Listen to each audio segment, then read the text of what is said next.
Membawakan ceramah selingan pada malam ini, yaitu malam ke-7, yaitu adik kita Fitriani Malang.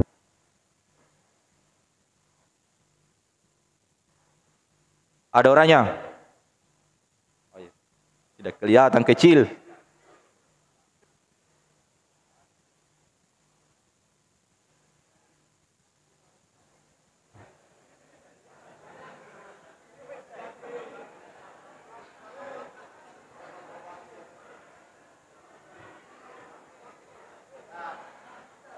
Bismillahirrahmanirrahim. Assalamualaikum warahmatullahi wabarakatuh.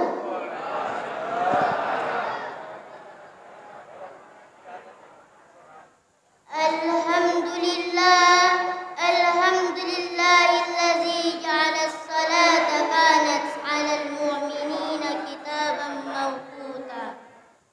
Wassalatu wassalamu ala ashrafil anbiya'i wal mursalin sayyidina Muhammadin wa ala alihi wa ashabihi ajma'in. Amma ba'du. Alhamdulillah, puji dan syukur kita panjatkan atas kehadirat Allah Subhanahu wa taala. Dialah Allah yang telah memberikan kita nikmat, rahmat dan anugerah kepada kita semua, sehingga kita masih mampu bersujud kepadanya. Salawat dan salam senantiasa kita kirimkan kepadanya, yakni Nabi Muhammad sallallahu alaihi wasallam. Nabi yang telah membawa kita dari zaman gelap gulita menuju sebuah zaman yang terang menderang. Hadirin wal hadirat rahimakumullah. Berdirinya saya di sini ingin membawakan sebuah tausiah singkat yang bersumber dalam Al-Quran, tepatnya pada surah An-Nisa ayat 103 yang berbunyi, Bismillahirrahmanirrahim. Innas salata kanat 'alal mu'minina kitaban mawquta, yang artinya sungguh orang yang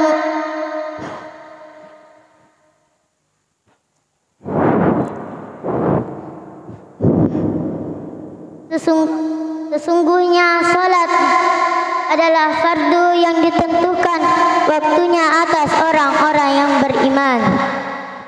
Hadirin wal hadirat rahimakumullah. Maksud ayat di atas ialah ibadah itu memiliki keistimewaan tersendiri dibandingkan dengan ibadah yang lain.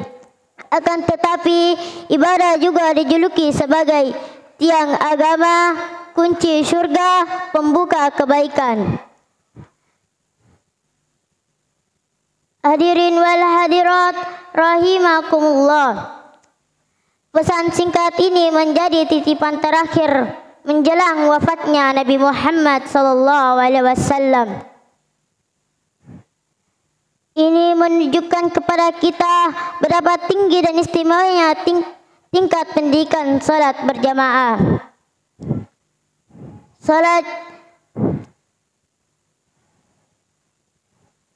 Salat juga dijuluki sebagai salat fardu yang dijuluki sebagai salat berjamaah.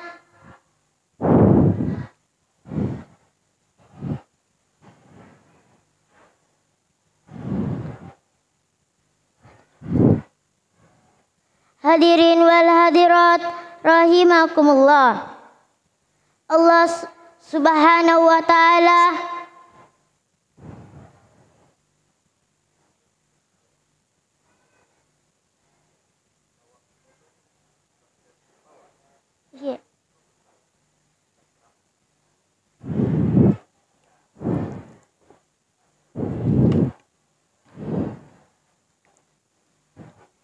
Ketika kita ingin mencoba membandingkan antara suatu ibadah dengan ibadah yang lain, tentunya ibadah-ibadah itu memiliki keistimewaan tersendiri dibandingkan dengan ibadah yang lain.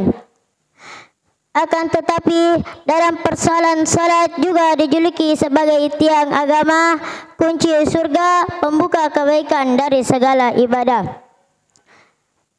Pesan singkat ini menjadi titipan terakhir menjelang wafatnya Nabi Muhammad SAW. Ini menunjukkan kepada kita bahwa betapa tinggi dan istimewanya kedudukan salat berjamaah. Ketika ada orang tua menjelang kematian, lalu ia berwasiat kepada anaknya, itu sangatlah berarti dan bermakna. Begitupun dengan salat menjadi pesan terakhir Rasulullah SAW kepada seluruh umatnya. Rasulullah SAW pernah bersabda dalam hadis, "As-salatu imaduddin." Salat itu adalah tiang agama. Sebab dalam persoalan salat tidak terdapat satu alasan untuk meninggalkan atau tidak melaksanakannya, terkecuali bagi wanita yang sedang haid. Jadi sekali lagi, tidak ada alasan untuk meninggalkan sampai nyawa terpisah dengan raga kita.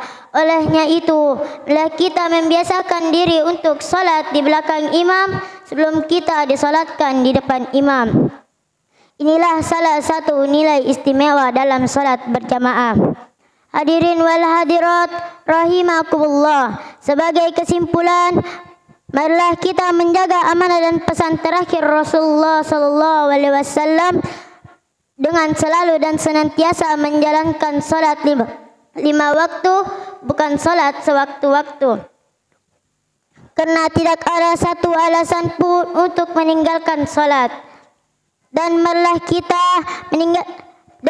kita menghidupkan dan memakmurkan masjid lewat gerakan salat berjamaah atau dengan istilah salatlah di belakang imam sebelum kita disalatkan di depan imam.